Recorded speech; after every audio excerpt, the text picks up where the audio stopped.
తీసుకుంది. సో మరొక వైపు ఇంకోటమ్మ ఏదైతే ఇప్పుడు వాళ్ళ ప్రేమకు సంబంధించిన వ్యవహారం నడుస్తుంది కావాలనే, అంటే ఇప్పుడు 2-3 సంవత్సరాల నుంచి లేని బాధ, సో ఇప్పుడే ఎందుకు వచ్చింది? వాళ్ళ ప్రేమ వివాహం తెరపైకి వచ్చినప్పుడే కావాలనే ప్రకాష్ గౌడ్ ఎవరైతే ఎమ్మెల్యే ఉన్నారో ఆయన మిమ్మల్ని అందరినీ ఆమె మీద ఉసిగొల్పుతున్నారని చెప్పేసి ఒక ప్రచారం చేస్తున్నారు. సో దానికి ఏం చెప్తారు? ఇది అబద్ధం అండి, ఇది అబద్ధము. ఎందుకంటే ఆ పిల్లగాడిది ఎంగేజ్మెంట్ అవన్నీ అయినప్పుడు కూడా నేను హాస్పిటల్లో ఉన్నా, నాకు అసలు తెలియదు ఆ సంగతి. అయితే ఏం జరిగిందంటే నాకు కొంతమంది తర్వాత చెప్పారు, ఇట్లా సంగతి అని చెప్పారు. చెప్పిన తర్వాత మాకు ఇంకొకళ్ళు ఏమని చెప్పారంటే వీళ్ళు విదేశాలకు వెళ్ళిపోయే ప్రమాదం ఉంది, మీ డబ్బులు రావు అని చెప్పడం కూడా జరిగింది. ఆ భయానికి నేను చెక్ చేసి ఫోన్ చేస్తే ఫోన్ ఎత్తదు, ఆమె పారిపోతుందనే భయానికి చెక్ వేసాము. ఆ చెక్కులో కూడా డబ్బులు లేవని తెలిసి అందరూ బాధితులు వెళ్ళారని తెలిసే మేము అక్కడికి వెళ్ళటం జరిగింది.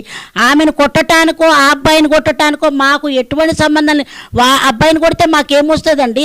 మరి ఆ రోజు ఆ పిల్లగాడు ఉన్నాడు, మరి చంపాలనుకుంటే మేము చంపేవాళ్ళం కదా, మాకు ఏం పని అసలు? ఆ అబ్బాయిని కొట్టాల్సిన అవసరం ఏముంది? ఆ అబ్బాయిని చంపాల్సిన అవసరం ఏముంది? ఆ పిల్ల చెప్పినట్టు చెక్కులు దొంగతనం చేయాల్సిన అవసరం ఏముంది? ఇదంతా అబద్ధము. ప్రకాష్ గౌడ్కి ఈ డబ్బులు తీసుకునేదానికి అసలు సంబంధం లేదు.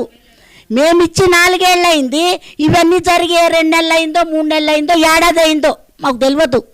కానీ ఇప్పుడు ఇదేం చేస్తుందంటే ఈ డబ్బులన్నీ ఎగ్గొట్టడానికి ఆ పిల్లగాడిని ఒక పావులాగా వాడుకుంటే, ఆ పిల్లగాడు చదువుకున్నాడు కానీ వాడికి కూడా సంస్కారం లేదనాల. మేమే నయ్యం చదువు రానోళ్ళము. ఇప్పుడు ఒక తండ్రి చంపటానికి పంపించాడని చెప్పి నన్ను బ్లేమ్ చేస్తున్నారు. నేను ఎందుకు చంపుతానండి? నాకు చేత అవుతుందా చంపటము? నేనే దాని కొంపలో పైసలు ఇచ్చి దాని కొంపకి ముందు కింద పడితే ఇదిగో నెత్తికి దెబ్బ తాకింది. నాకేమవసరము? ఇదంతా అబద్ధము. నేను దానికి 10 లక్షల రూపాయలు ఇచ్చింది వాస్తవము, నాకు అది 2 చెక్కులు ఇచ్చింది వాస్తవము.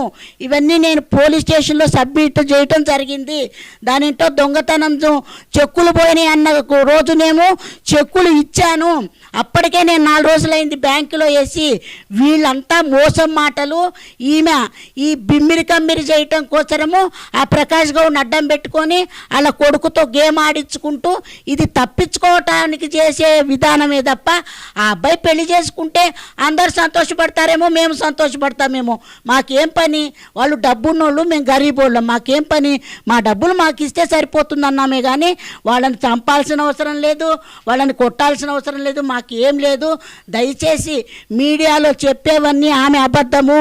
మేము ఏ చెక్కులు దొంగతనం చేయలేదు, ఆమెనే మాకు రాసిచ్చింది. మా దగ్గర ప్రూఫ్లు ఉన్నాయి. రేపు నేను కోర్టులో పిలిచిన జడ్జి గారి ముందు అవన్నీ నేను పెడతాను. ఎందుకంటే నేను ఇంత ధైర్యంగా చెబుతున్నానంటే నా దగ్గర ఉన్నాయి కాబట్టే చెప్తున్నాను. ప్రకాష్ గౌడ్ని కూడా మేము అడిగిన మాట వాస్తవమే, పైసలు ఇప్పించమని.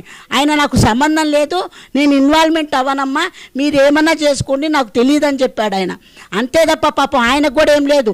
ఆయన కాంగ్రెస్లోకి పోయాడు, నేను బీఆర్ఎస్లో ఉన్నా. మా పార్టీని కూడా భ్రష్టత్వం పట్టిస్తుంది. మా పార్టీలో కూడా అంతా మోసమే. ఏంటంటే ఇట్లా అందరి దగ్గర డబ్బులు తీసుకొని ప్రోగ్రాములు చేసి ఏదో పెద్దగా మెప్పు పొందాలని అందరినీ మోసం చేసిందే తప్ప వాస్తవంగా పార్టీకి కూడా ఏం చేసింది లేదు.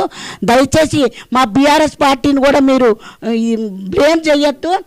దయచేసి ఈ ప్రకాష్ గౌడ్ గారికి, ఆ సంతోష్ గౌడ, ఆ పిల్లగాడికి, ఆ రూప పిల్ల, ఆ పిల్ల కూడా, మాకు కూడా పిల్లలు ఉన్నారు, మేము ఎవరిని ఏమి అనము. ఆ తల్లి చేసిన దొంగతనాలని కప్పిపుచ్చుకోవటానికి వీళ్ళందరినీ ముగ్గులోకి తీసుకొచ్చి మమ్మల్ని అందరినీ రోడ్ల పాలు చేసిందని మీకు తెలియజేస్తున్నా. సో